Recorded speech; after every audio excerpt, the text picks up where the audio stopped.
Evet sevgili arkadaşlar ve dostlar, Cansuyu kanalıma hoş geldiniz. Kanalımı takip etmeyi ve bildirim zilini açmayı unutmayın. Bugün sizlere Zakkumgiller familyasına ait Hoya cornasa, namı diğer mum çiçeğini tanıtmak istiyorum. Aslında bu bitki çok eski yıllarda, yani bir 100 yıl önce falan, çok saraylarda özellikle yetiştirilen bir çiçek. Kokusundan dolayı, dayanıklılığından dolayı aslında günümüzde de saray bitkisi olarak bilinen bir bitkidir. Güzel görünümü, hoş kokulu çiçekleri nedeniyle evlerde yetiştirilen sarmaşıklardan bir tanesidir. Çiçek açacak olgunluğa boyu 1 metreyi veyahut da 1,5 metreyi geçtikten sonra gelir. İlkbaharda havaların ısınmaya başlaması ile yeni yapraksız dallar ve o dallar üzerinde çiçek tomurcukları açacaktır. Uygun sıcaklık devam ettiği sürece yılda 2-3 kez tekrar çiçek açabilir. Çiçek açabilmesi için iki temel şartın yerine getirilmesi gerekir. Bir, köklerinin çok sevdiği sıcaklığı hissedebilmesi için saksının olabildiğince küçük ve toprağının havadar olması gerekir. Büyük saksılarda mum çiçeğinin kökleri serinde kalacağı için ve gelişimini köklere vereceği için dal vermesi ve çiçek açması zorlaşabilir. Hava hareketlerinin olduğu yerleri sever. Yapraklarının ve dallarının bu hava hareketlerini hissetmesi gerekir. Bütün kapı ve pencereleri kapalı, az da olsa hava sirkülasyonunun olmadığı bir ortamda çiçek açmayacaktır ve dal ciddi manada dal vermeyecektir.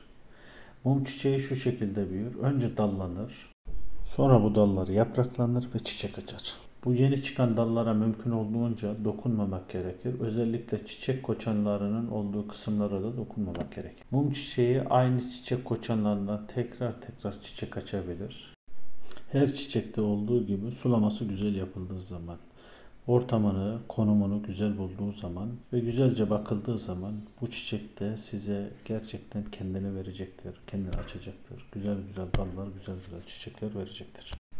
Mum çiçeği iki şekilde çoğaltılır. Bir, yapraklarından çoğaltılır. İki, dallarından çoğaltılır. Yapraklarından aslında o yere veya da bir toprağa ekildiği zaman yapraklar kök verecektir. Ama bu benim denemelerime göre, tahminime göre 10 tane, 15 tane yapraktan ancak bir tanesi dallanıyor. Genel itibariyle mum çiçeği mum çiçeği dallarından çoğaltılır. Benim diktiğim 10 tane daldan 9'u tuttu ve büyüdü. Mum çiçeği eğer bir yeri sevdiyse kesinlikle yerini değiştirmemek lazım. Değiştirildiği zaman küsebiliyor. Değiştirildiği zaman hatta ölen çiçekler de var. Mecburen taşınmak zorunda olabiliyoruz. Taşınmak zorunda kalabiliyoruz. Taşınırken de birkaç tane dalı kırılabiliyor. Kırılan dalları kesinlikle atmayın.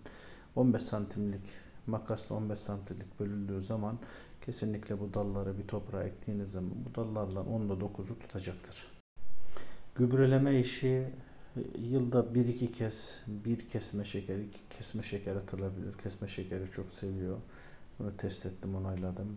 İki, evlerimizde kaynattığımız yumurta sularını kesinlikle dökmeyin. Soğuttuktan sonra çiçeklerinize dökebilirsiniz. Mum çiçeği olur. Bu orkideleriniz olabilir veyahut da başka çiçekleriniz olabilir. Çok faydalı olduğunu düşünüyorum. Mum çiçeğinin özelliklerinden bir tanesi de yaprakları gerçekten çok kirlenebiliyor. Çünkü bir yaprağı en az 3-4 sene durabilir. Yani uygun ortamı buldu mu da daha fazla da yaprağı yaşayabilir. Bu yaprakları ara sıra sulayıp yapraklarını, arkasından da bir ıslak mendilimizi gidip bir lavaboda güzelce sudan geçirdikten, yıkadıktan, o kimyasalını aldıktan sonra fısfısla suladığınız yerlerden böyle yavaş yavaş o üzerindeki tozu almak gerekiyor. Çünkü üzerindeki toz olduğu zaman oksijen almasını, fotosentez yapmasını da engelliyor. Oksijen almasını, gelişmesini de engelleyebiliyor. Buna da dikkat etmek lazım. Geçtiğimiz 4 yılda 2 kez taşınmak zorunda kaldım.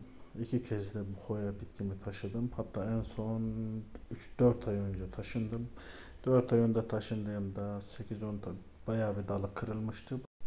Ama gördüğünüz gibi hala sağlıklı gözüküyor. Çünkü konumunu çok sevdi. Sulamasına dikkat ediyorum. Bu arada hem bitkimin bakımını yapıyorum hem de videomu kaydediyorum.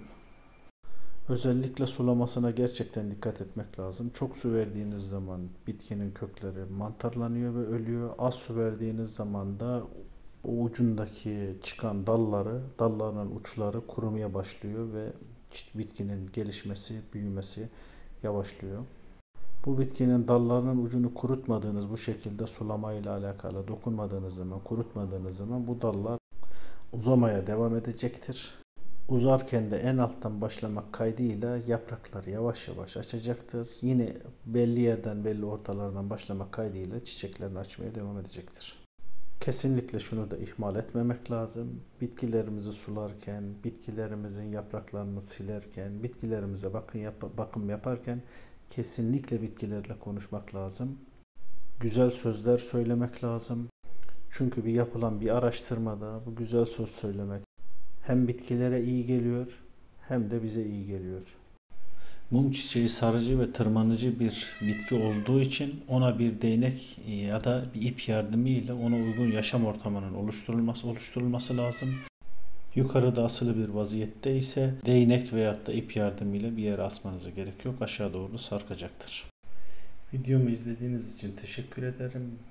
Lütfen kanalıma abone olmayı unutmayın. Bildirim zilini açmayı unutmayın. Eğer beğendiyseniz videomu beğen tuşuna basmayı unutmayın.